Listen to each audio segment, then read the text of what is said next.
Candle. Oh, that shit is on? Let me drop some shit like this here. Real. At night I can't sleep. I toss and turn. Candlesticks in the dark. Visions of bodies being burned. Four walls just staring at a nigga. I'm paranoid, sleeping with my finger on the trigger.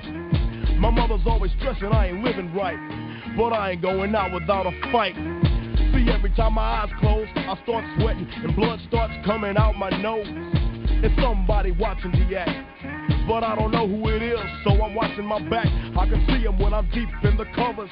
When I awake, I don't see the motherfucker. He owns a black hat like I own, a black suit and a cane like my own. Some might say take a chill, B, but fuck that shit. There's a nigga trying to kill me. I'm popping in the clip when the wind blows. Every 20 seconds got me peeping out my window. Investigating the joint for traps. Taking my telephone for text. I'm staring at the woman on the corner. It's fucked up when your mind's playing tricks on you.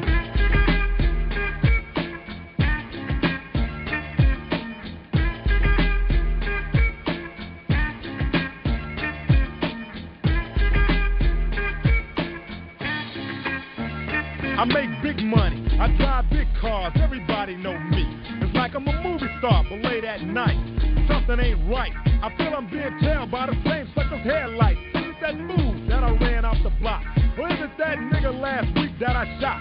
Or is it the one I beat for $5,000? Thought he had cane, but it was cold, met a flower. Reached under my seat, grabbed my papa for the suckers. Ain't no use in the line, I was scared than a motherfucker. Hook the left in the Popeyes and bail down quick. If it's going down, let's get this shit over with.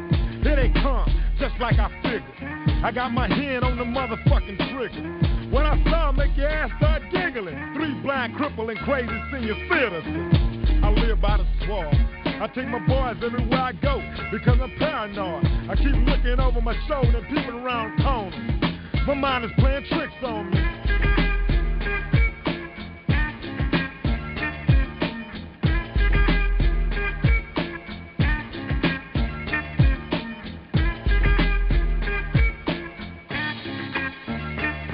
Day by day it's more impossible to cope. I feel like I'm the one that's doing dope. Can't keep a steady hand because I'm nervous. Every Sunday morning I'm in service, praying for forgiveness and trying to find an exit out the business. I know the Lord is looking at me, but yet and still it's hard for me to feel happy. I often drift when I drive, having fatal thoughts of suicide. Bang and get it over with. And then I'm worry free, but that's bullshit. I got a little boy to look after, and if I die, then my child will be a bastard. I had a woman down with me, but to me it seems like she was down to get me. She helped me out in this shit, but to me she was just another bitch. Now she's back with her mother. Now I'm realizing that I love her. Now I'm feeling lonely. My mind is playing tricks on me.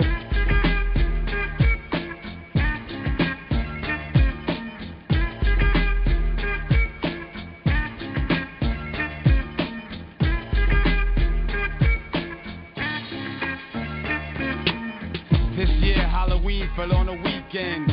Me and Ghetto Boys are trick-or-treating, robbing little kids for bags, till an old man got behind our ass. So we speeded up the pace, took a look back, and he was right before our face. He'd be in for a squabble, no doubt, so I swung and hit the nigga in his mouth. He was going down, we figured, but this wasn't no ordinary nigga. He stood about 6 or 7 feet. Now that's the nigga I be seeing in my sleep. So we triple teamed on him, dropping them motherfucking bees on him. The more I swung, the more blood flew. Then he disappeared, and my boys disappeared too. Then I felt just like a fiend. It wasn't even close to Halloween. It was dark as fuck on the streets. My hands were all bloody from punching on the concrete.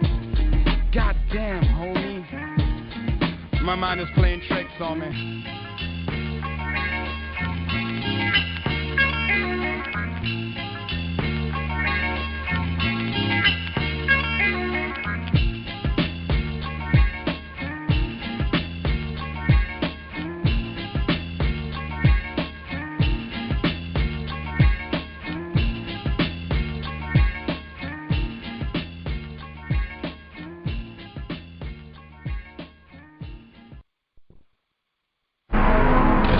slave ships. Slave ships. There are more records of slave ships than one would dream. It seems inconceivable until you reflect that for 200 years ships sailed carrying cargo of slaves. Be nonviolent. In the face of the violence that we've been experiencing for the past 400 years, is actually doing our people a disservice. In fact, it's a crime. It's a crime. Here come the drums. All right. Yeah. All right. Here come the drums. All right. Yeah. All right. They seen your face on an 8-track, getting it good to the woods. So the people give you some of that reaction to the fact that I kick in a stick, in a stay around point to the joint, put the Buddha down. Don't get to the roof and giving it up. So turn and loose. Then again, I got a story that's harder than a hardcore course of the Holocaust. I'm talking about the what's still going on. I know where from that something they done for the base motherland. The place for the drum, invaded by the whack to the whack. It fools the black, it left us faded. TNT probably had a big beef. Because of that now I grit my teeth. So here's a song to the soul, but the shake of a stick and a smile that went along with that. Get trusted.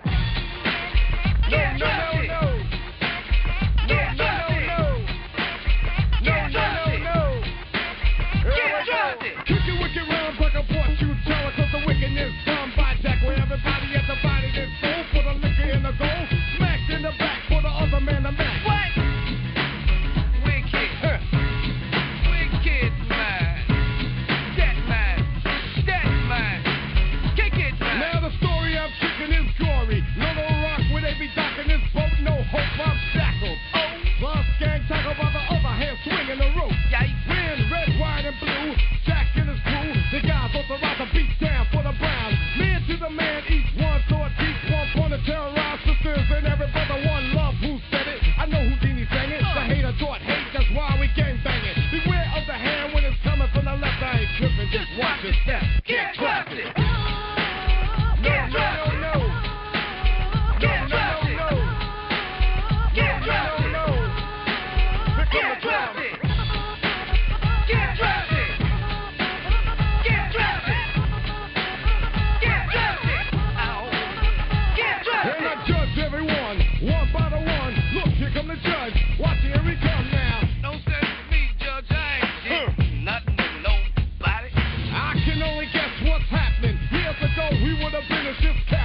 It's like a jungle sometimes. It makes me wonder how I keep from going under. It's like a jungle sometimes. It makes me wonder how I keep from going under.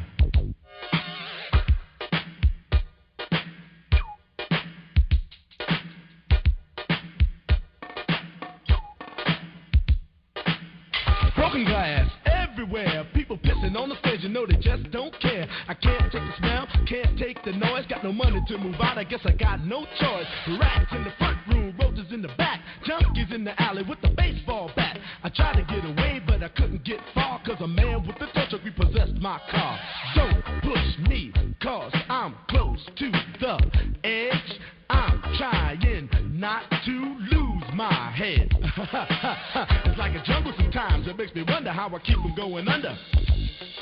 Standing on the front stoop, hanging out the window, watching all the cars go by, roaring as the breezes blow. A crazy lady living in a bag, eating out of garbage pails. Used to be a fag hag, such a dance to tango. Skipped the life and dango. A zircon princess seemed to lost her senses. Down at the peep show, watching all the creeps, so she could tell her stories to the girls back home. She went to the city and got so diddy. She had to get a pet, she couldn't make it on her own. Don't push me, cause I'm close to the edge. I'm trying not to lose my head. It's like a jungle sometimes. It makes me wonder how I keep from going under. It's like a jungle sometimes. It makes me wonder how I keep from going under. My brother's doing fast on my mother's TV. Says she watches too much, it's just not healthy. All my children in the daytime, Dallas at night. Can't even see the game or the Sugar Ray fight. The bill collectors, they ring my phone and scare my wife when I'm not home. Got a bum education, double-digit inflation. Can't take the train to the job, there's a strike at the station. Neon King Kong standing on my back, can't stop to turn around. Broke my sacroiliac, a mid-range migraine, cancer membrane. Sometimes I think I'm going insane, I swear I might hijack a plane. Don't push me, call, I'm close to the edge. I'm trying not to lose my head. It's like a jungle sometimes. It makes me wonder how I keep from going under. It's like a jungle sometimes. It makes me wonder how I keep from going under.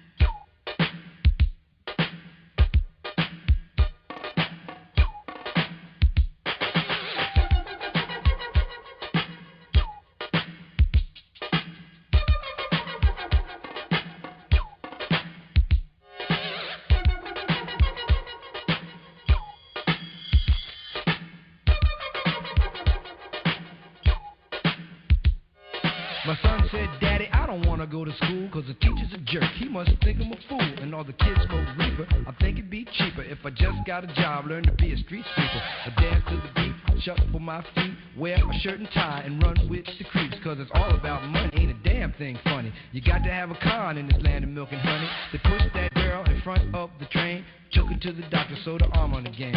Stabbed that man right in his heart. Gave him a transplant for a brand new start. I can't walk through the park cause it's crazy after dark. Keep my hand on my gun cause they got me on the run. I feel like an outlaw, broke my last glass jaw. Hear them say, you want some more? Living on a seesaw. Don't push me, cause I'm close to the edge. I'm trying not to lose my head. Say what? It's like a jungle sometimes. It makes me wonder how I keep from going under. It's like a jungle sometimes. It makes me wonder how I keep from going under. It's like a jungle sometimes. It makes me wonder how I keep from going under. It's like a jungle sometimes. It makes me wonder how I keep from going under. A child is born with no state of mind, blind to the ways of mankind. God is smiling on you, but he's frowning too, because only God knows what you'll go through. You'll grow in the ghetto, living second rate, and your eyes will sing a song cause they hate the places you play and where you stay. Looks like one great big alleyway. You'll admire all the number book takers, thugs, pimps, and pushers, and the big money makers, driving big cars, spending 20s and 10s, and you wanna grow up to be just like them. Smugglers, scramblers, burglars, gamblers, pickpocket peddlers, even panhandlers. You say I'm cool, I'm no fool, but then you wind up dropping out of high school. Now you're unemployed, all non-void, walking around like your pretty boy Floyd. Turned stick-up kid, but look what you done did. Got sent up for an 8-year bid. Now your manhood is took and you're a make tag. Spend the next 2 years as an undercover fag being used and abused to serve like hell. Till one day you was found hung dead in the cell. It was plain to see that your life was lost. You was cold and your body swung back and forth. But now your eyes sing the sad, sad song of how you live so fast and die so young. So don't push me, cause I'm close to the edge. I'm trying not to lose my head. It's like a jungle sometimes, it makes me wonder how I keep from going under. It's like a jungle sometimes, it makes me wonder how I keep from going under. Yo, Mel, you see that girl, man? Yeah, man. Yo, that sound like Cowboy, man. Cool. Yo, what's up, money? Yo. Hey, where's Field and Raheem, man? They upstairs cooling out. So what's up for the night, y'all? Yo, we can go down to Fever, man. Go check out Junebug, man. Hey, yo, you know that girl, Betty? Yeah, man. My mom got robbed, man. What? Yeah, she got hurt. What just happened? What just happened? Freeze, don't nobody move nothing. Y'all know what this is. Get him up. Get him up. Yo, man, we down with Grandmaster Flash and the Furious Five. What is that, a gang? No, man. Shut up. I don't want to hear you now. Shut up. What's the problem? Ain't no you the problem. Yo, you ain't got to get in the car. Get in the car. Get in the car. I said get in the car. Why is it so?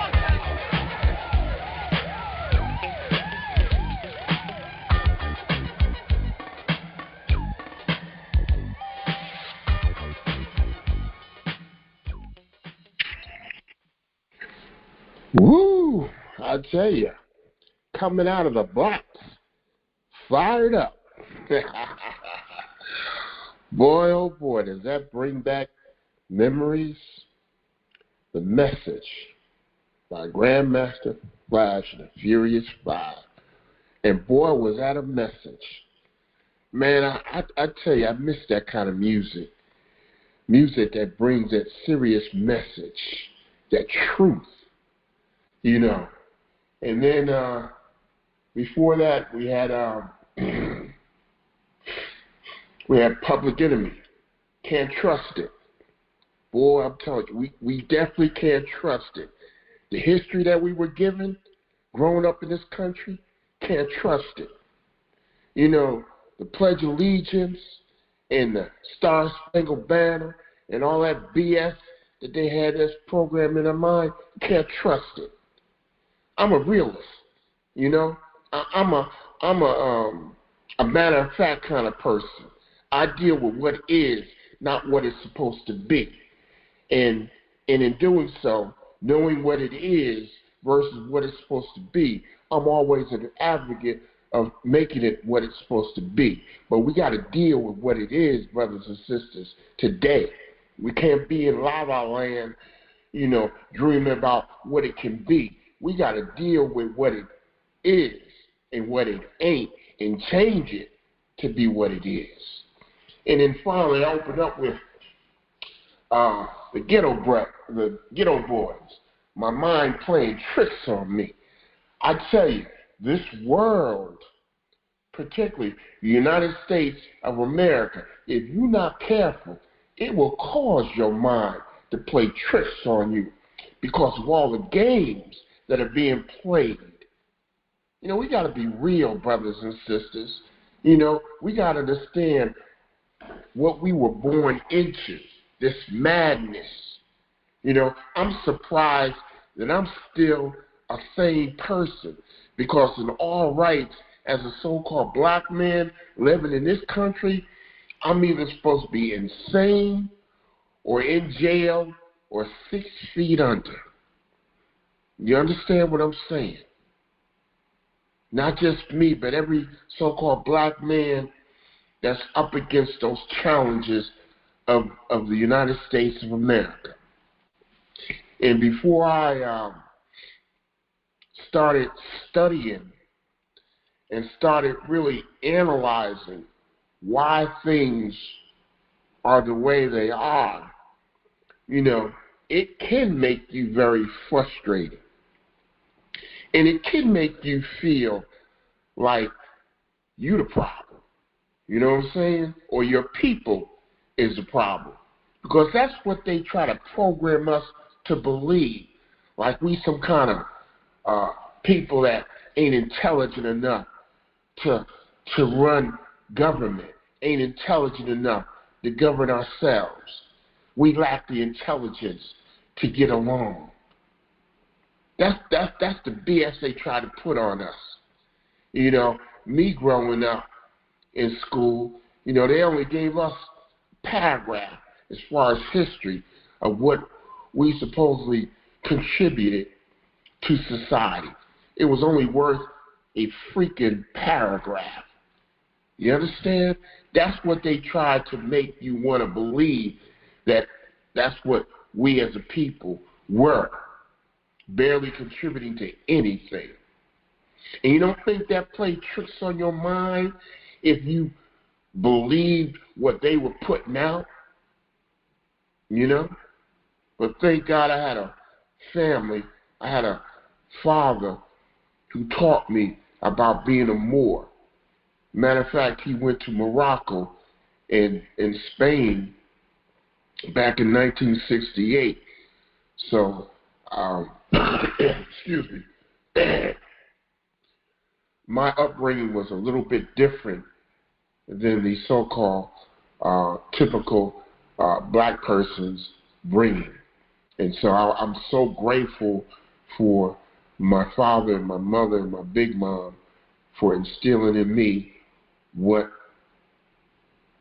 we can do and what we have done based on our performance in society, not based on what they tried to get us to believe that we didn't do anything worth writing about in history. But before I continue on, let me go ahead and first of all, thank you, everybody that's out there listening to grown folks talk and express yourself. Particularly knowledge is the new power.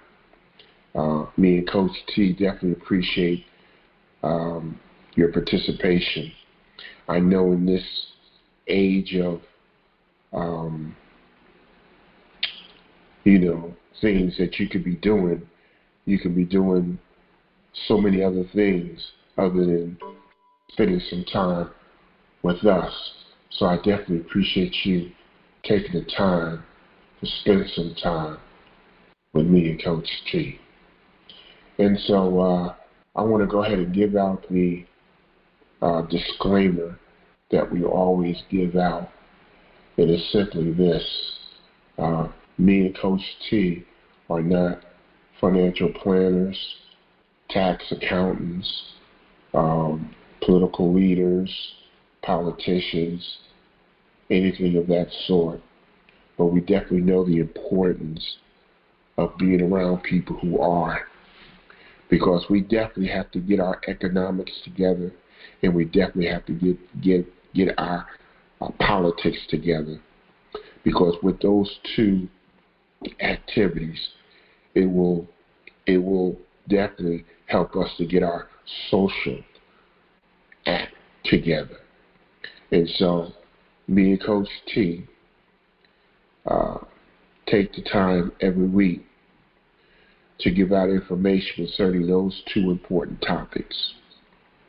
Also, the songs and videos that you may hear on the podcast, we don't own the rights to any of those songs and videos. We play them as a way to give more meaning to the message that we're projecting.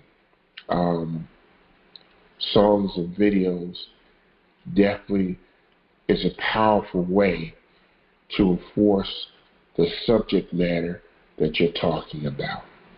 And the subject matter that we always talk about is centered around politics and economics. Those are the two areas, in my opinion, that we as a people are the most weak at. And so we take the time every Sunday during this time to talk about those two topics. And again, we appreciate those who take the time with us to participate in those two particular topics. What I would like to do, I'm going to go ahead and continue with part 2 of what we talked about last Sunday about Metcalfe's Law. Because if we really understood the power of Metcalfe's Law and how it is related to both those two topics of politics and economics, we would be so far ahead of the game. And if everyone understood it and participated, then there wouldn't be any other group who would be as powerful as our group in those particular areas, because we understood the power of Metcalfe's Law. And in understanding the power of that law, we applied the principles to our politics and to our economics.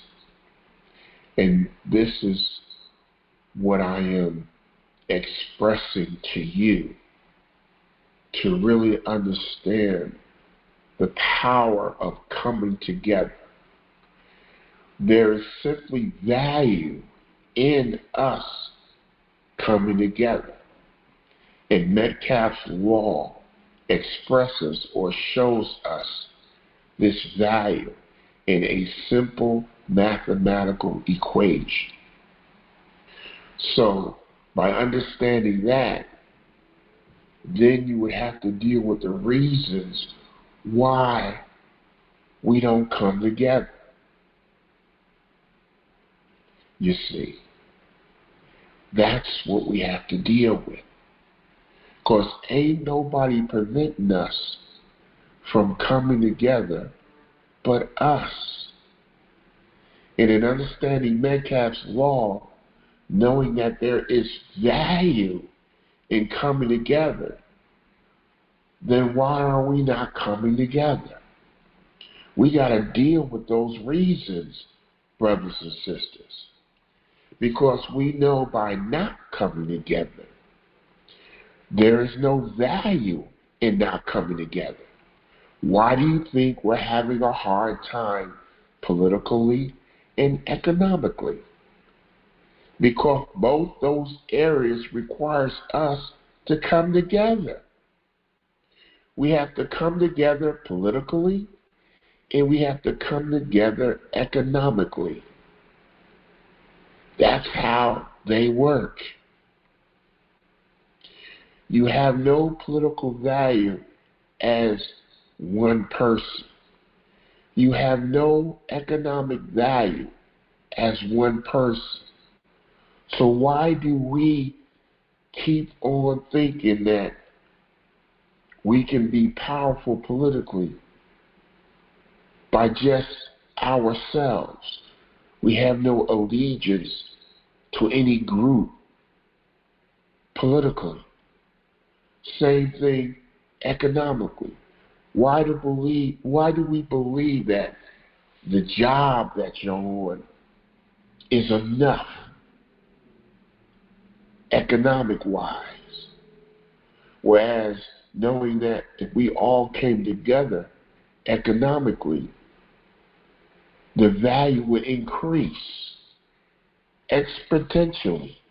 That's coming from Metcalfe's Law. The value of coming together increases exponentially in anything that you come together for. Why is that so hard to understand? And more importantly, why does it appear to be so hard for us to do as a people? Are you telling me that we would rather suffer? And that's what we're doing. We would rather suffer than to use Metcalfe's Law to come together, to give us value, in those areas that we are coming together for. It's that simple, brothers and sisters. Now, what happens because of colonialism and because of imperialism, it produced in us this attitude, this behavior that unfortunately doesn't allow us to come together. That's on us, brothers and sisters. That's on us. If we allow colonialism and imperialism to develop a mindset that causes us not to come together, so that we wouldn't experience the value that is produced by coming together, then again, that's on us, brothers and sisters. Why do we allow our behavior to interfere with the process of us producing value simply by coming together? Have we been conditioned that much that we no longer have the ability to come together? Now, I know my history, and I know the many reasons that caused us in the past to not to come together. But this is 2024, brothers and sisters. Ain't nobody physically holding us back. And ain't nobody mentally holding us back, but our mental condition. And are you saying by your actions that you don't have the ability to heal yourself mentally so that it won't interfere with us as a people to come together and to experience the value of coming together? You know, that's what our opponents are counting on. They're counting on all that they have done to us thus far affects us to the point where we no longer have the ability to come together. They're counting on that. And myself, personally, I refuse to allow them to win in that area. I don't care how long it's going to take us, but I am always going to be an advocate, an active advocate of us coming together. Because I know that that's the only way we're going to overcome our condition. It's the only way, brothers and sisters. You're not going to be able to do it solo, by yourself. If you don't know that by now, let me be the person that reinforces that in your head today. By, how can I say this? I know we're hurting. I'm hurting. I know you're hurting. If I'm hurting, I know daggone well you're hurting also. But my hurt hasn't prevented me from doing eventually what's going to heal that hurt. See, if I'm just hurting, and my hurt is so intense that it calls me to go within myself and just, what is that called? Introvert? You know, just be to myself and deal with my hurt on my own, not getting with others who are hurting just like me to collectively come together and help us to heal our hurt, then nothing gets done. And what we do, unfortunately, we pass it on to the next generation. Because that's what the next generation did to us. They were not able to overcome the conditions that we are still not able to overcome. And so they passed it on to us, because eventually they made their transition before they were able to bring remedy to the situation. Well, are we going to do the same thing to the next generation because of the hurt that we're experiencing? And we don't want to bring it out, thinking that nobody knows it, so I'm not going to get it out. Let me inform you something else. Just because I don't say anything, I've been in this game long enough that I know when I'm around people who are hurting. Excuse me. So you may think that you're hiding your hurt, but you're not. All you're doing is confirming that this person is hurting so much that they can't even reach out for help. That's not good, brothers and sisters. See, this podcast, believe it or not, is therapy for me. I'm getting it off my chest. I don't want it to be internal inside me. I know we're hurting as a people. I know that, because I'm hurting as an individual. And so I know that I'm not alone. And so I express my hurt through this podcast, hoping that others will do the same, so that we can utilize Metcalfe's laws and create the value that is created when we all come together.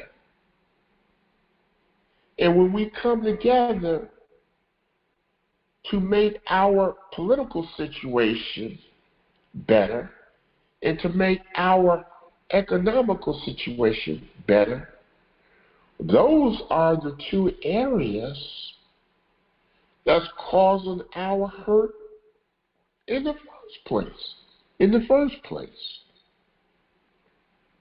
It's related to our lack of political power, and it's related to our lack of economic power. And I said last week, what? Political plus economical equals social. So when our political situation is weak, our social situation is weak. When our economical situation is weak, our social situation is weak.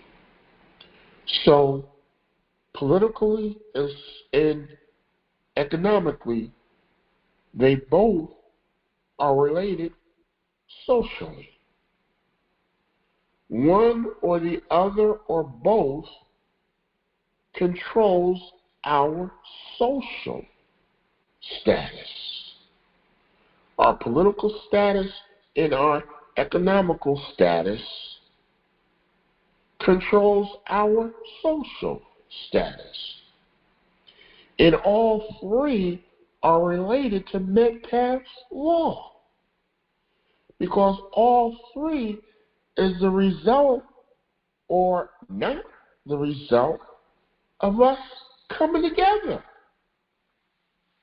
If we came together politically and we came together economically, then by default we would be coming together socially. But since we don't come together politically and or economically, we surely won't be able to come together socially. And so we become social outcasts, individual social outcasts, because of our inability to come together politically and economically. It's not hard to figure out our situation. That's why the powers to be want to be able to control our political agenda, and they want to be able to control our economic agenda. Because by controlling those two agendas, again, by default, it will control our social agenda. Because all three of them are related. And this is what we must understand, brothers and sisters. And this is what we must be able to do something about. And so I'm going to play these two videos. One explains colonialism, and the other one explains imperialism. Because it's those two conditions that are affecting us politically and economically. And if it's affecting us in those two areas, then it will also affect us socially. So let's continue. What is colonialism?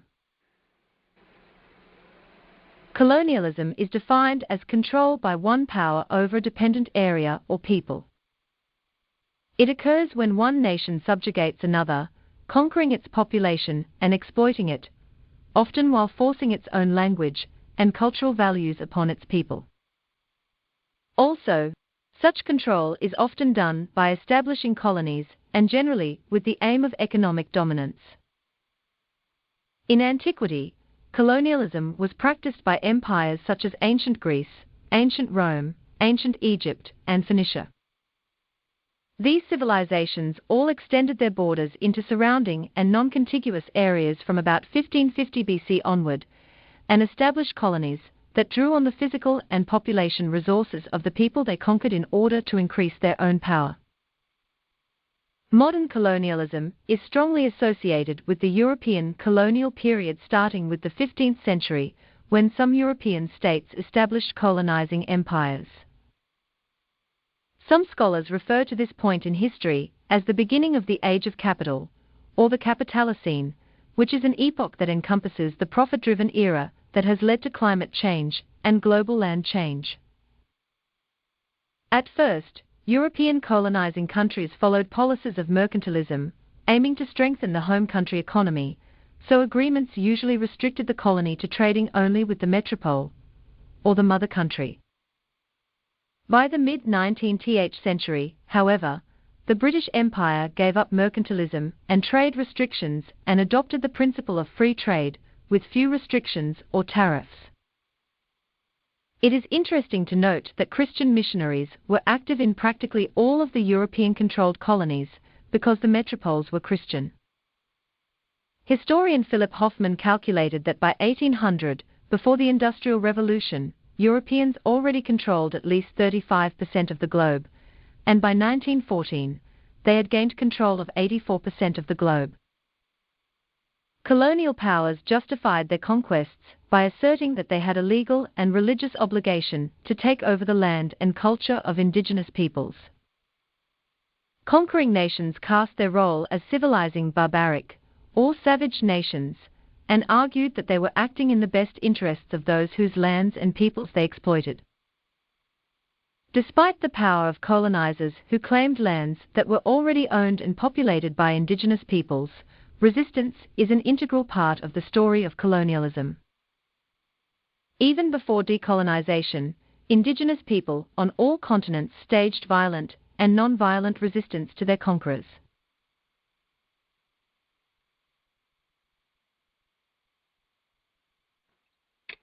You see, brothers and sisters, we suffer from being colonized. We are a colonized people. We never took the time to learn how to decolonize ourselves. So those who think that they're not colonized, then you have to ask yourself, what did you do to decolonize yourself if you don't think you're decolonized? Because there are particular steps that you have to take in order to be decolonized. And so, not taking those steps tells you that you're still colonized. And you see, we got to stop being in denial. See, all the so-called black people that are not on this call, that are working, that are busy living, so-called living, as a colonized people.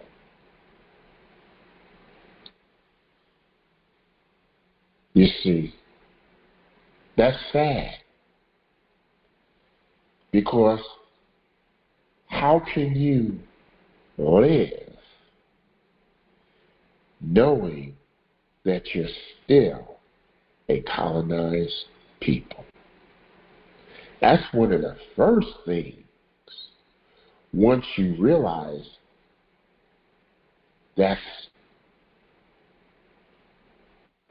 what has happened to you and your people.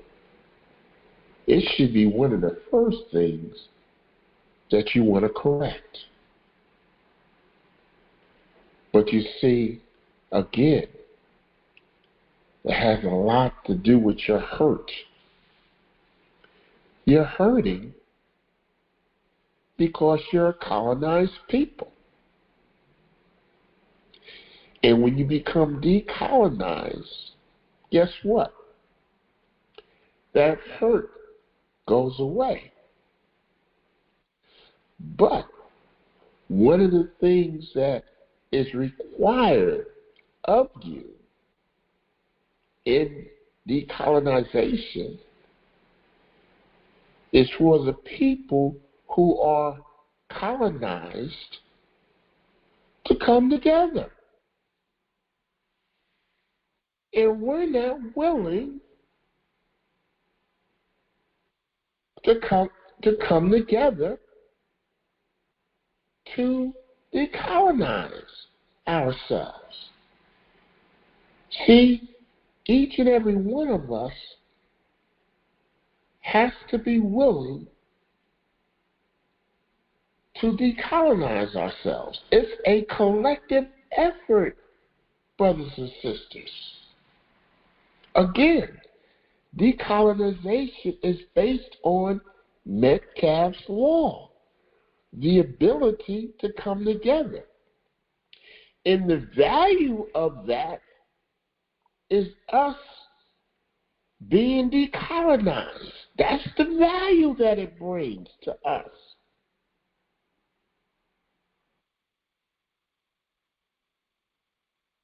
See how it's related? But we're hurting so much that too many of us don't want to come together, knowing that that's what we have to do in decolonizing ourselves.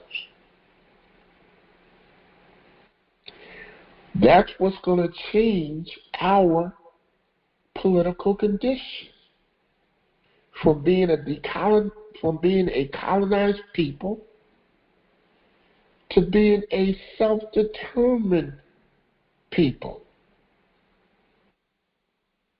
Don't you want to be free from those who have colonized you? Our ancestors were colonized. And as a result, we're colonized. But now, some of us are recognizing that and are taking the steps to decolonize. But there are others who are in denial of the information that is available to help them decolonize. They've been colonized for so long that it has become internal. And they just are hurting internally to the point that they don't want to do what's necessary to, first of all, cure that hurt. And the only way to cure that hurt is by decolonizing yourself. It's almost like being in a unhealthy relationship. And you know it's unhealthy, but you still remain in that unhealthy relationship. Now with me, I just don't understand it. I know it's mental. I know it's psychological. But I would not allow myself to remain in an unhealthy relationship. We have a relationship with the colonizers. They have colonized us. It's an unhealthy relationship. And we have found out that there are ways lawfully to overcome that condition. And once I learned that, then that's where I put my energy in, so that eventually we'll be able to decolonize ourselves. But that's me and others who have decided to do the same. That's, again, coming together to decolonize ourselves. That's on a political tip. But you got others who are hurting just as much as I'm hurting, because we're all colonized. But I'm willing to do something about it. And unfortunately, there are others who are not. And that's what we're up against, brothers and sisters. That mentality that is created by our condition that's causing some of us not to do what's necessary to overcome colonization. And so, again, it's Metcalfe's law, the value of coming together, that will create the conditions of decolonization. Now let me go into a related condition called imperialism. What is imperialism? Etymologically speaking, the term imperialism comes from the word imperium, a Latin for supreme power or sovereignty. It first became common in the current sense in Great Britain during the 1870s, when it was used with a negative connotation. Previously, the term had been used to describe what was perceived as Napoleon III's attempts at obtaining political support through foreign military interventions. For this reason, imperialism can be broadly construed as a policy or act of extending a country's power into other territories, or gaining control over another country's politics or economics. In fact, the Merriam-Webster Dictionary defines imperialism as the policy, practice, or advocacy of extending the power and dominion of a nation, especially by direct territorial acquisitions, or by gaining indirect control over the political or economic life of other areas. It is important to note that the precise meaning of imperialism continues to be debated by scholars. Some writers, such as Edward Said, use the term more broadly to describe any system of domination and subordination organized around an imperial core and a periphery. This definition encompasses both nominal empires and neocolonialism. But currently, especially in the political sphere, the term imperialism was and is mainly applied to Western and Japanese political and economic dominance, especially in Asia and Africa, in the 19th and 20th centuries. According to David A. Lake, imperialism is one of the oldest known political institutions, characterizing relations between peoples in ancient Mesopotamia, China, and Rome through modern Europe. It includes rule both within relatively contiguous areas and overseas colonies. Major explanations for imperialism include metrocentric theories, which focus on the internal characteristics of imperial states, pericentric theories, which emphasize conditions within the colonial polities, systemic theories, which highlight competition between the great powers, and relational contracting theories, which explain imperialism by contrast with other possible institutions. Imperialism can also be viewed from the vantage point of economics. Hence, economic imperialism demands that money and material possession be the primary yardstick to measure success and failure in every sphere of human life, and, therefore, be valued more than everything else in society. In a free and competitive economic environment, to be selfish is regarded as a virtuous act. The concept of enlightened self-interest, which underlies Jeremy Bentham's utilitarian moral philosophy, provides the ideological justification for the notion of economic imperialism. Indeed, the acceptance of economic imperialism as a societal norm has encouraged the cult of self-worship. You see, one of the definitions that they used was another state or nation taking control of another state or nation's economics and political arena. And that's exactly what happened to us as indigenous peoples of the land. We allowed another people to take control of our political agenda and our economical agenda. And when you allow those two to be controlled by another state or nation, then you also allow your social status to change. Because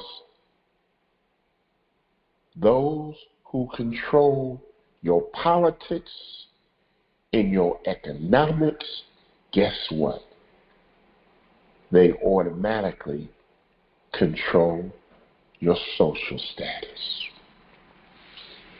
And it's your social status, or lack of it, that's causing most of us to hurt. You see, it's because we allowed the colonizers to control us politically and economically that now it affects us socially. Because when you can control those two, political and economical, you automatically control the social. And when a people have no control or little control of their social status, especially if it's less than what it needs to be, then it causes all kinds of issues psychologically. And that's where the hurt comes from, brothers and sisters. See how it's broken down? So if you want the hurt to go away, then you need to gain control politically and economically. That will automatically cause you socially to be in control. See, when you allow the colonizers to control your political status, and when you allow the colonizers to control your economic status, they automatically control your social status. You have no control over it.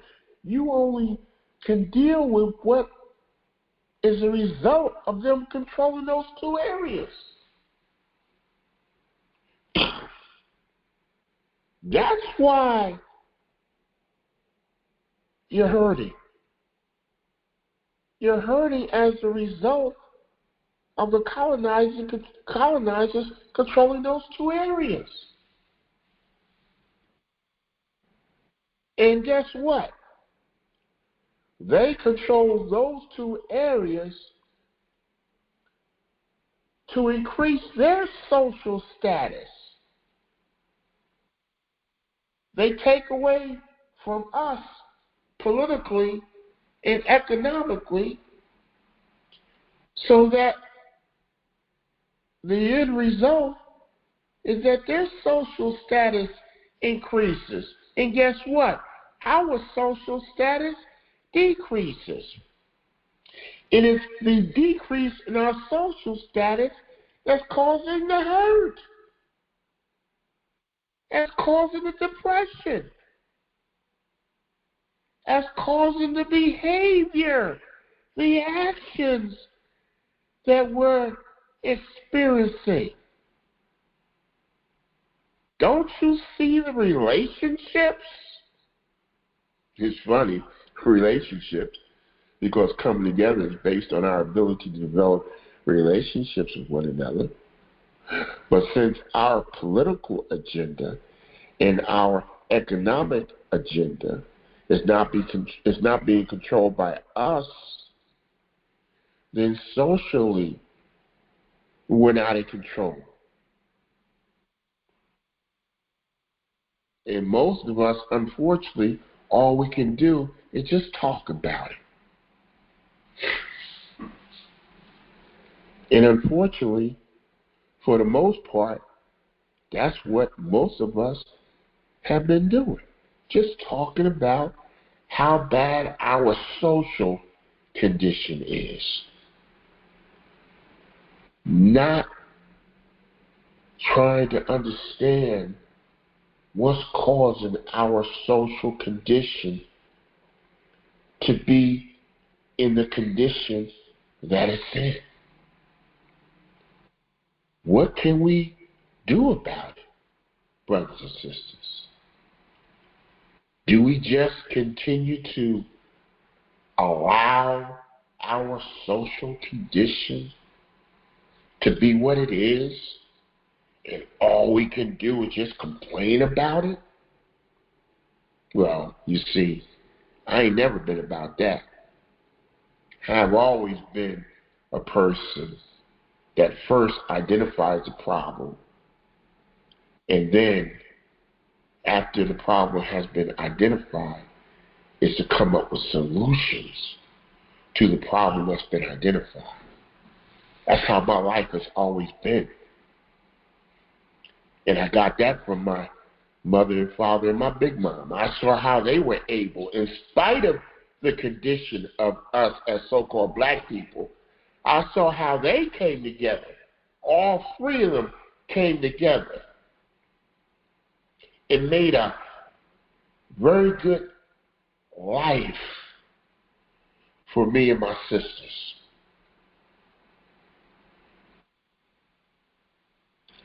Because they came together. Metcalfe's Law. I saw the value in them coming together that resulted in the value of our household. And I benefited from that value. I saw that firsthand. I was born into that type of behavior, that type of attitude. Now, they could be like a lot of so-called black families who argued, who for whatever reason did not come together, and as a result they suffered economically. I saw that. I saw that in my aunts and uncles, and as a result, I saw how my cousins lived compared to how we lived. This is something that I experienced as a child. I couldn't articulate it like I am now. I couldn't formulate or articulate, the reason why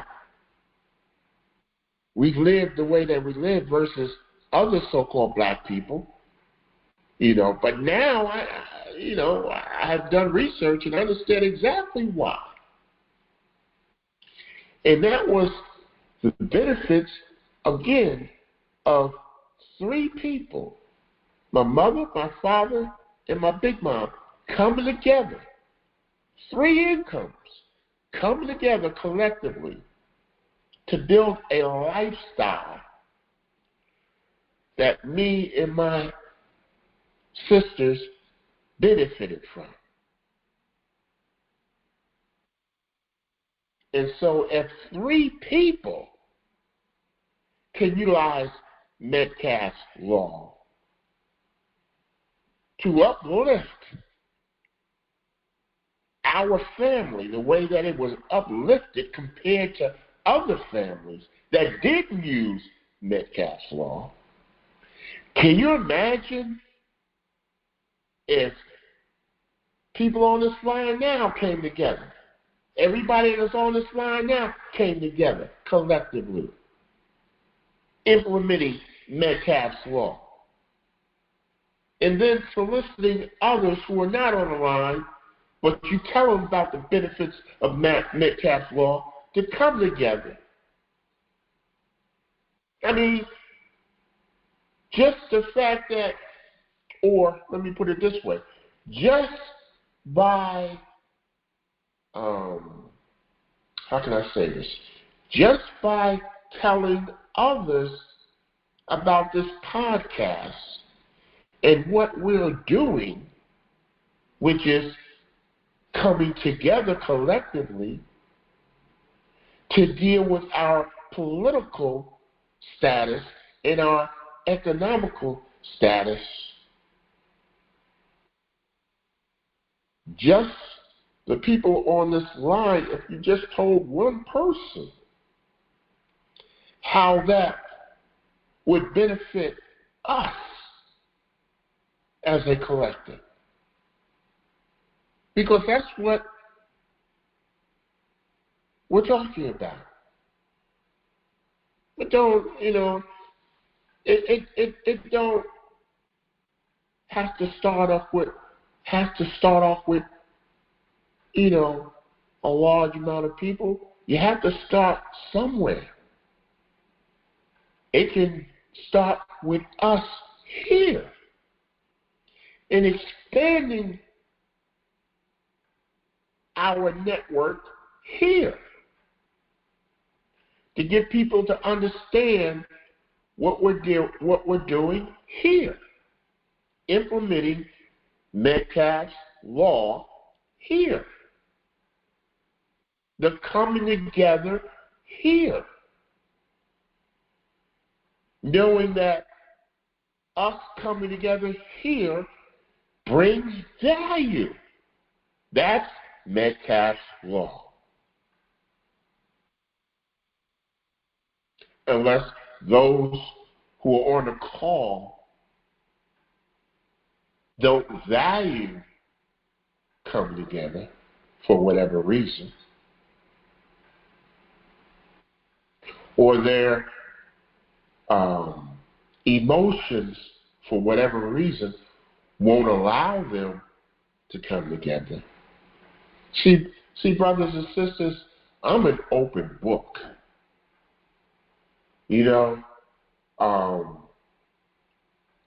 Whatever I can do to help us to come together, that's where I'm at in life now.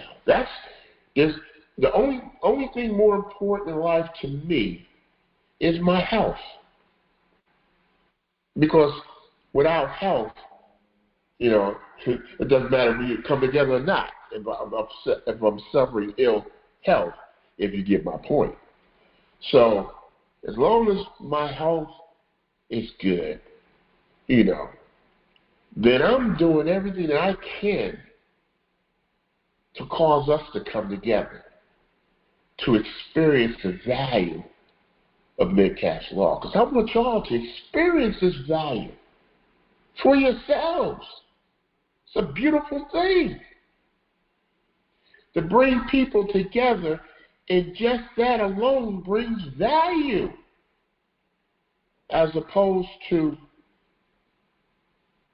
you just coming as an individual and you're listening, but you're never participating. You're never bringing people on to build this network on knowledge.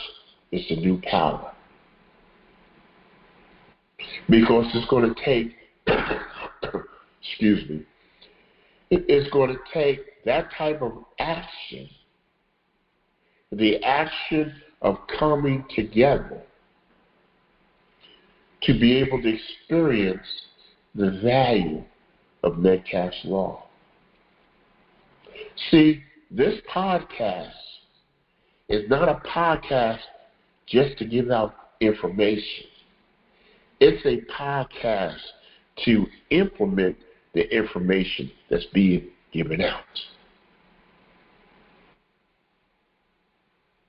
It's like a verb. It's an action verb. You got to take action on this information. You can't be just coming on every Sunday being content with just listening to the information. You're missing the point. This is a active podcast. Knowledge is the new power. But the knowledge has to be implemented in order to create that new power. Knowledge that's not implemented is just potential power. You see? It only becomes actual power when it is actually being implemented. So we have the potential of some serious power, but we won't realize that potential if we don't act on it. And what power am I talking about? The power of us coming together. Ooh, man. What is causing us not to come together, brothers and sisters? You know, that's a rhetorical question, I know. But I'm just saying. What is causing us not to be able to come together to experience Metcalfe's Law? Can you imagine the different life that I would have had if my parents and my big mom didn't come together? Oh my God. The horror stories that I heard of other families who didn't have that concept. I mean, the selfishness. I mean, right in my own relatives. You know, unfortunately, some of my uncles had a problem with the bottle. You know, they spent all their paycheck at the bar.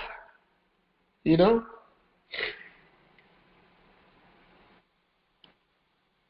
very unfortunate. Some of them, you know, in my relatives, my aunts and uncles, my aunt didn't work, but my uncle did, you know, and so they're living off of just one income. You see? Again, compare that to what our household was doing. How could one income compare to three? What type of lifestyle, what type of difference in lifestyle it will create versus one income compared to three? That's, again, the power of Metcalfe's Law. See, my mother was raised by their parents where my grandfather, my mother's father, was the only one working. So she grew up with her mother being a mother that didn't work. You know, naturally, it's back in the, my mother was born in 1936, so, you know, it's back in the 30s and 40s and so forth, you know. But my mother grew up in a household where the father worked and the mother was just, was a housewife.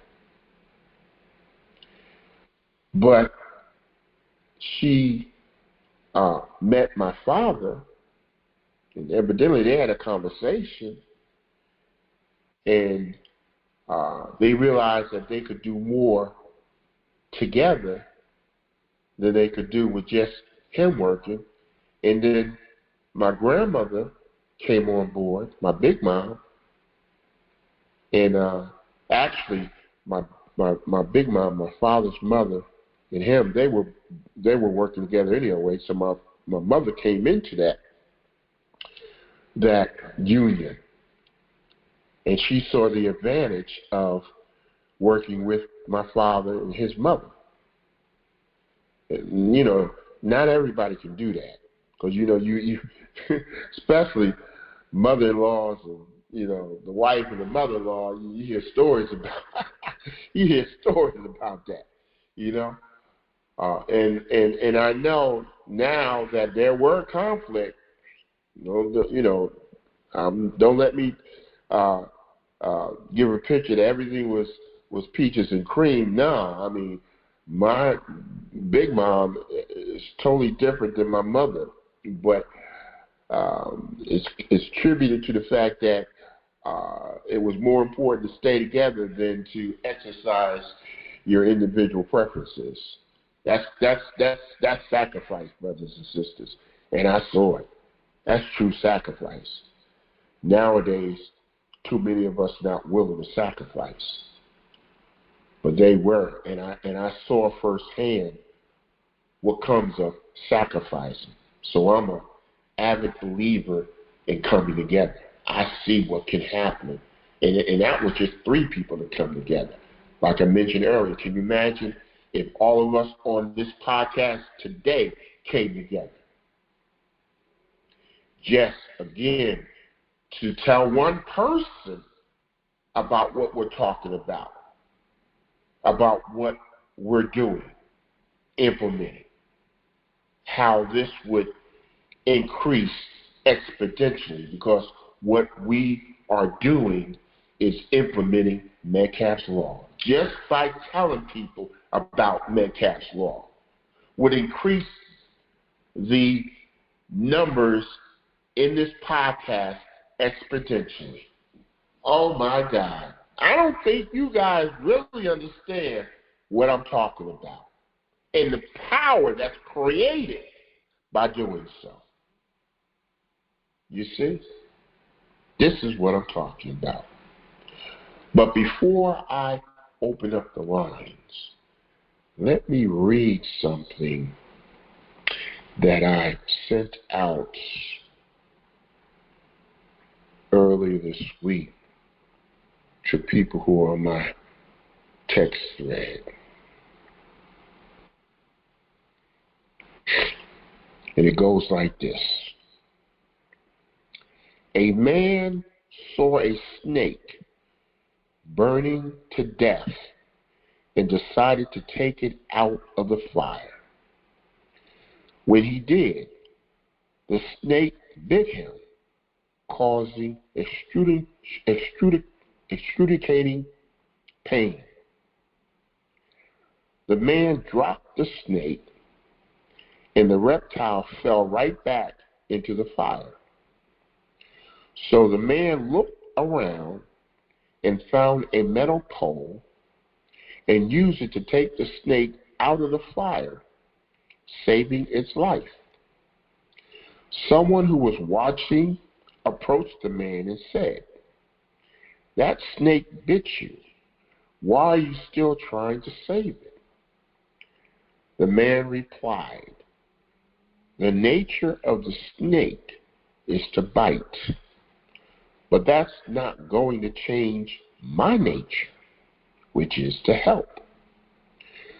Do not change your nature simply because someone harms you. Do not lose your good heart, but learn to take precautions. Helping those who are hurting may bite. They may not be receptive, but don't change the amazing person that you are. Hurting people hurt people. But healed people heal people too. The snake reminds me of us, so-called black people. It is quite evident that we are hurting by our constant need to bite, just to fight with one another. But I am not going to stop helping, healing my people, even knowing that they may bite me because of their hurt.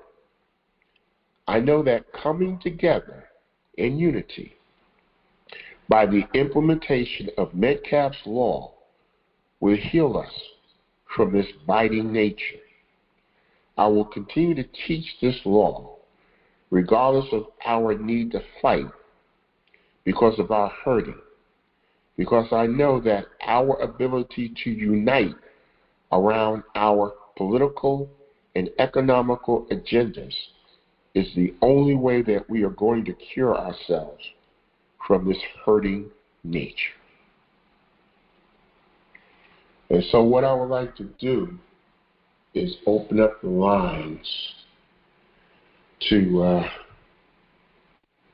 get some feedback on what you have listened to by the videos and what I have discussed with you thus far.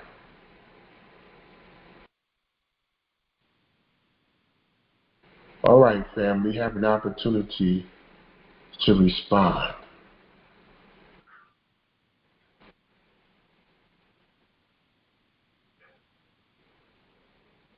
Talk to me, family.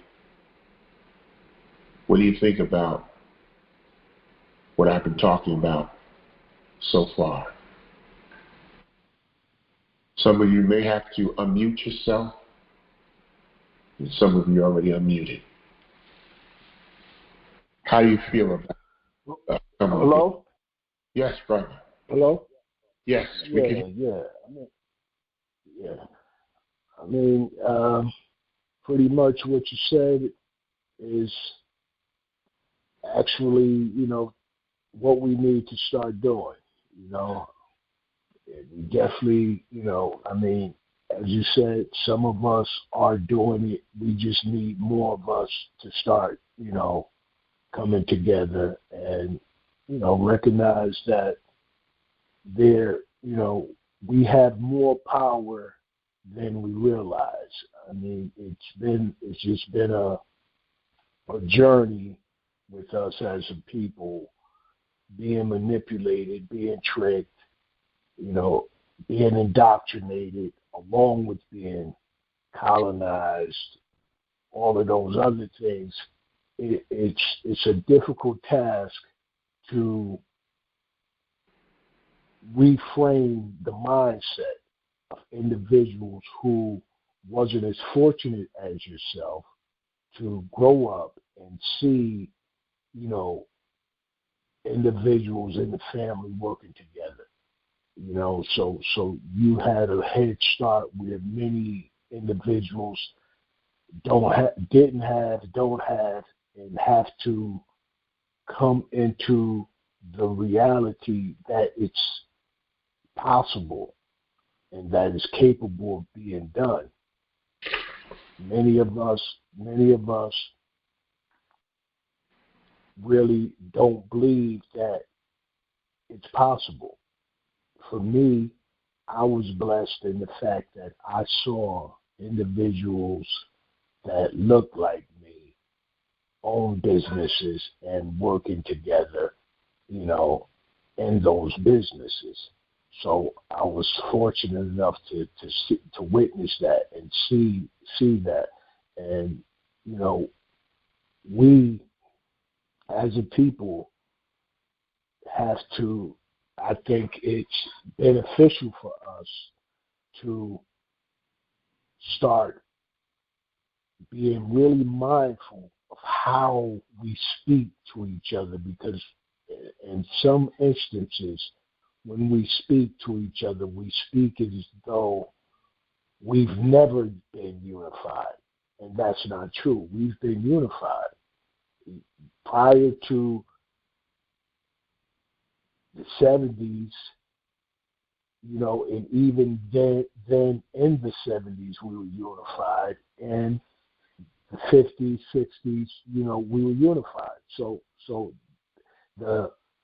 this unification came later on, like after the 80s, the 90s, and so forth. Even in the 80s, there was still unity. So this being disconnected is really recent, and we have to be mindful to realize that, because our struggle has been in this country, that we know from the information that we received as the Empire of Morocco, but many others know as America, that we are disconnected because of the stories, as you said earlier, the stories that we've been told. We've been told that we were brought here, and being brought here compared to being here prior to the colonizers coming here, that changes the mindset alone. And it's just, we have to, as I said, just start being mindful of the wording of how we speak to each other, because words have power. As you say, knowledge is the new power, and words have power, and based on your words, people get to determine how much knowledge you have. And when you're speaking to them, we have the ability to speak life into people just as well as we have the ability to speak death. And we have the ability to speak unity in people just as well as we have the ability to speak separation. So for me, and every day it's a journey. Every day it's a journey with coming up with the proper vernacular to be able to to influence and to get people, because the reality is everybody on earth is being influenced one way or the other. So why not utilize influence in a healthy way rather than an unhealthy way? So that's my thing, that I work on ways to influence and get people, to ignite people in a manner where we can tear away from the doubt and start holding on to the optimism. And I pause with that. Definitely appreciate you, brother. Let me ask you a question. Us being, unfortunately,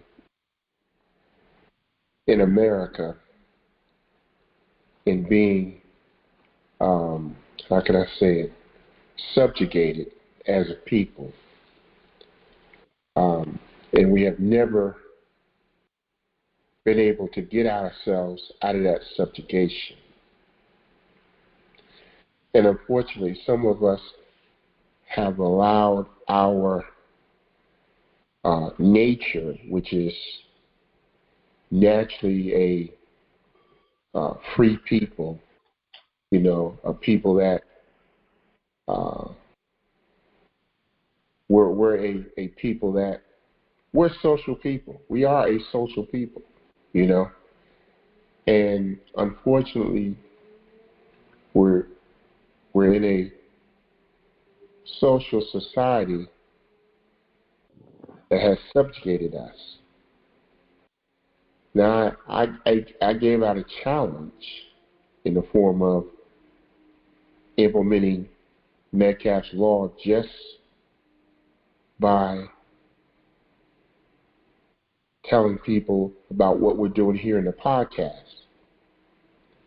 That can be a simple act in implementing Metcalfe's Law. What is your feelings or emotions behind that?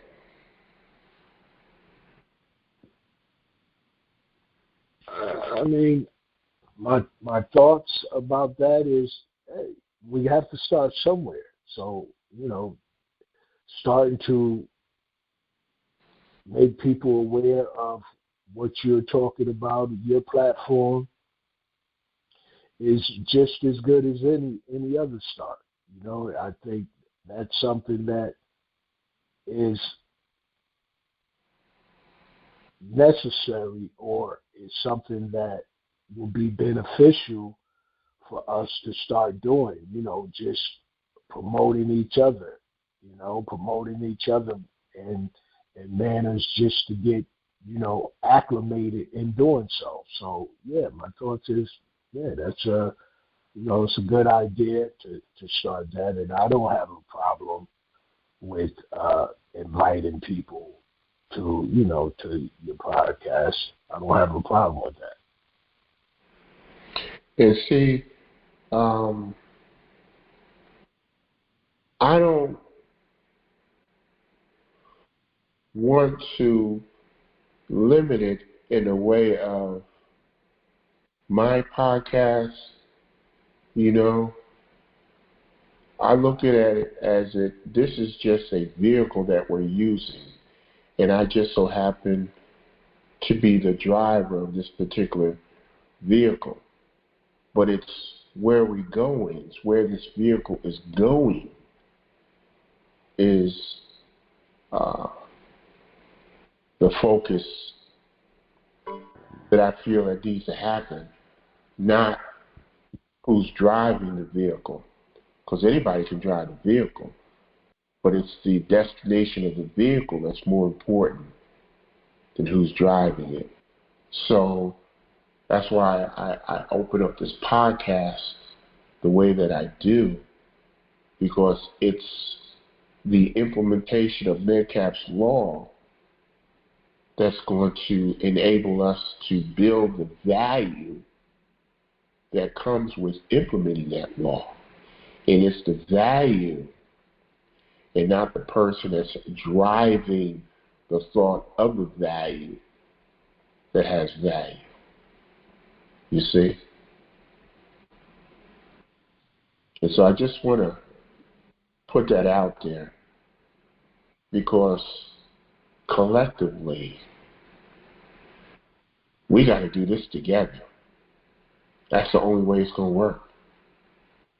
And collectively, when we get over that hurdle of you, me,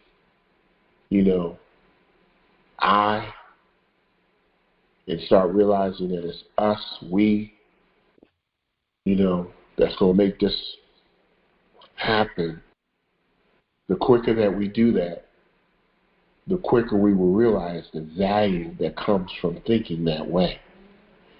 And I think, yes, you're right, that's one of the lessons that I learned growing up in a family that showed that to me.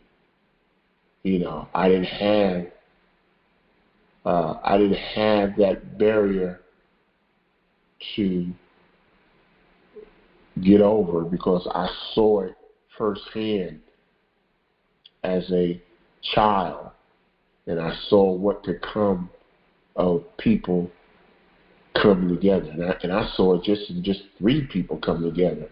And again, can you imagine, like I said, the people on this podcast, if they came together, the benefits that it would have for us in doing so. Not just benefiting me, but it benefits the collective. It's the collective. Because when my parents and my big mom came together, they benefited, but the children also benefited from it. So we all benefited from it. It wasn't just the people who came together.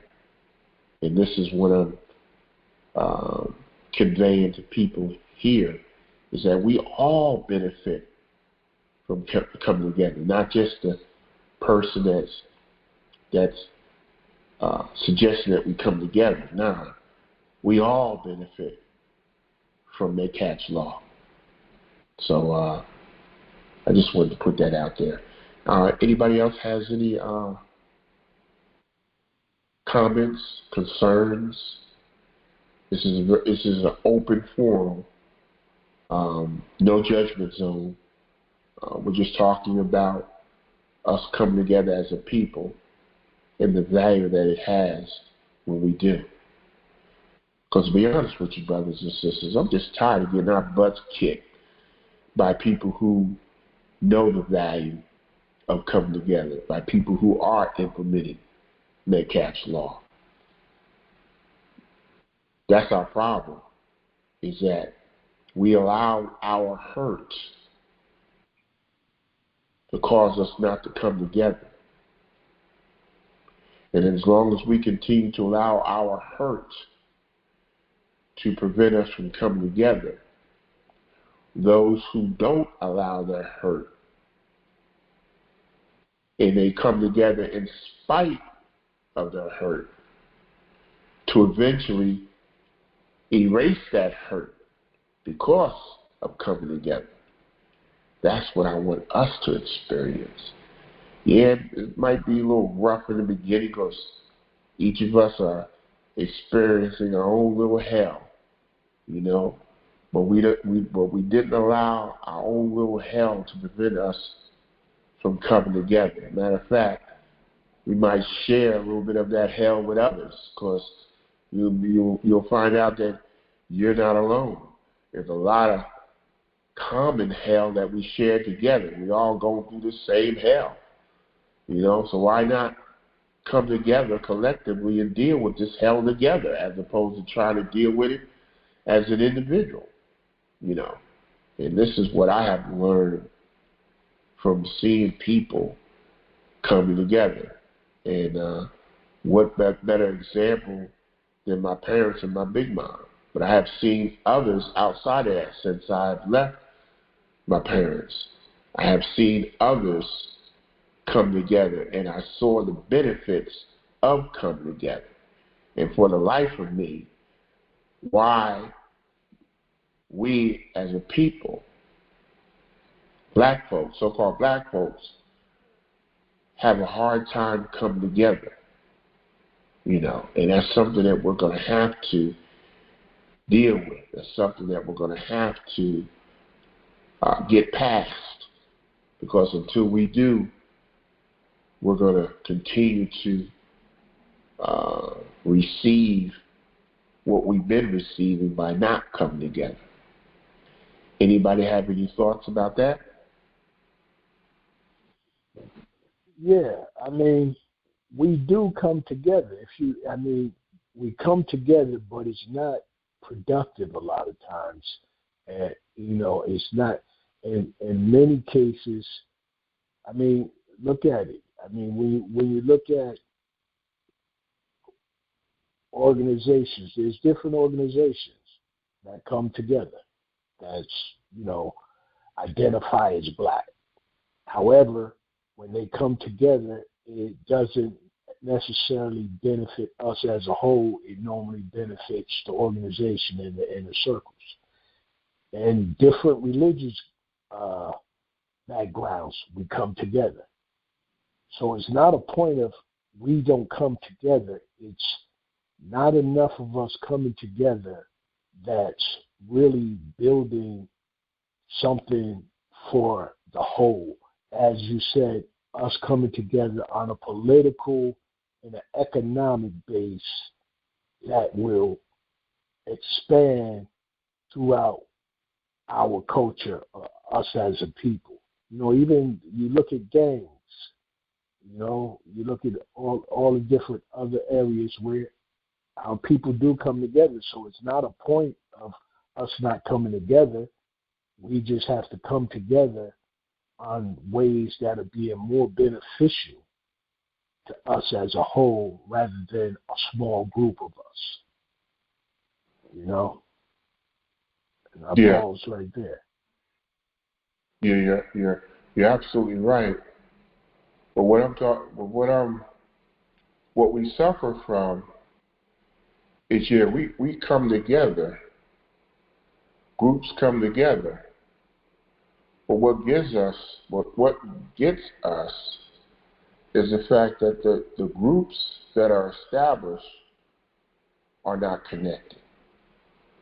So we have a bunch of organizations, but the organizations are organizations inside of themselves. They're not connected to one another. And so you have those individuals, but can you imagine, or those individual organizations working together or working independently? Can you imagine if we had a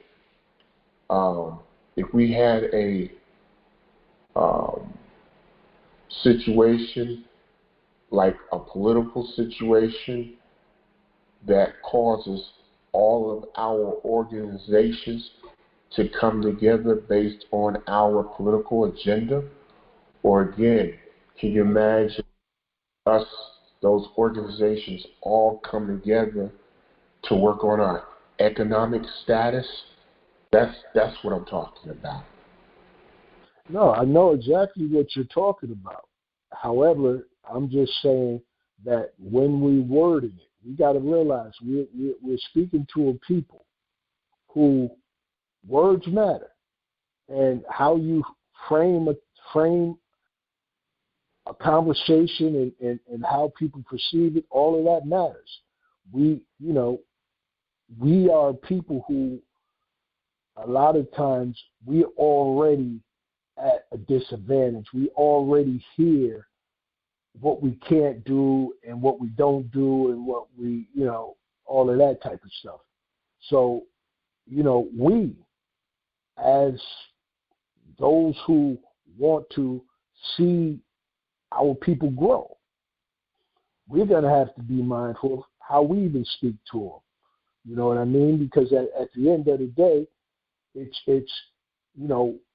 the optimism is going to, will ultimately supersede the negative. Because if we keep saying, we can't, we're not able, then pretty much that's what's going to continue to happen. Now, for me personally, I'm working on starting to be able to say when we do it, when we come together, after we come together. You know what I mean? Because we have to start being able to motivate us subconsciously.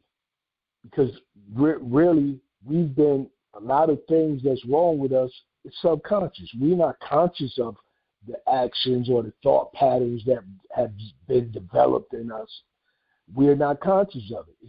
It's a lot of the stuff is autopilot we do. So in order to undo that, it's going to have to take subconscious thoughts, reframing those thoughts in a getting rid of those negative thoughts and reframing it with a positive thought of, look, when we come together, we're going to be able to accomplish X, Y, and Z. Once we accomplish X, Y, and Z, then we're going to be able to accomplish this. Give people give them back hope. You know what I mean? Because I remember some young person said to me that they lost hope. They don't have no hope. You know what I mean? And if you take away hope and faith and, those type of emotions and thoughts and replace them with despair and self-doubt and humiliation, you got what we get. You got a people who are unable to come out of the struggle, are unable to supersede the conditions, not only that they see with their eyes, but also the conditions that is placed in their brains. So, that comes, how did that happen? That happened with visions, and that happened with words. That happened with thought and structured thoughts and all of that. So we know what the results of what happened to us, but we, as you said too, we have to be mindful of how we got to the mindset of where we at. It wasn't overnight, and it was done intentionally.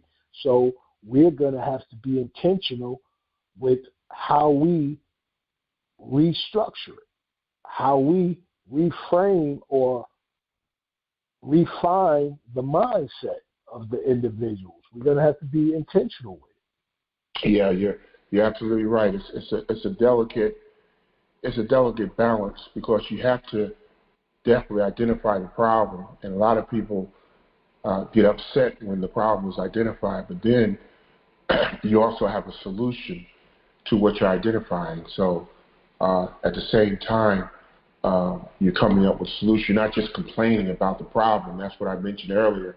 It's not about just complaining about the problem, but it's also implementing the solution to that problem. But I want to play something real quick before my time is out about what I was expressing earlier. To be a leader is to understand that you must transcend being good at just functional and analytical or problem-solving tasks. That you must be able to build relationships that enable you to create a fabric of personal contacts that will provide you support, feedback, insight, resources, and information. That's called networking, brothers and sisters. And leaders understand that the alternative to effective networking is simply to fail. That you will not reach a leadership position, or you will not succeed at leadership without effective networking skills. That you're going to have to spend more of your time working on cultivating, nurturing, and building relationships with each other and others.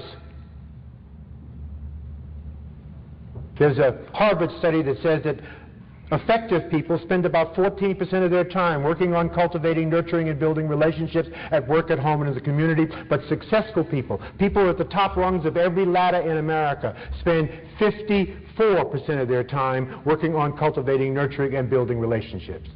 I spend more than 60% of my time working on cultivating, nurturing, and building relationships. And I travel 350,000 miles a year. You're going to have to build three kinds of networks.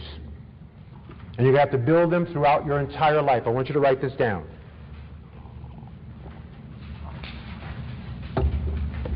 First, you're going to have to build a personal network. These are your close circle of friends. These are the people that know you, love you, and cheer you on. People who hug you and lift you up. Let's call this your network at home. The second network is you're going to have to build an operational network. These are the people that help you to get specific tasks done in life. Whether it's the team that you're working on at your place of business, the team that you're working on in your church, the team that you're working on in some organization or specific institution that you're a part of. But this is an operational network. It changes through each passage of life. And you would have to work on that network. It's an operational network. Let's call this your network at work.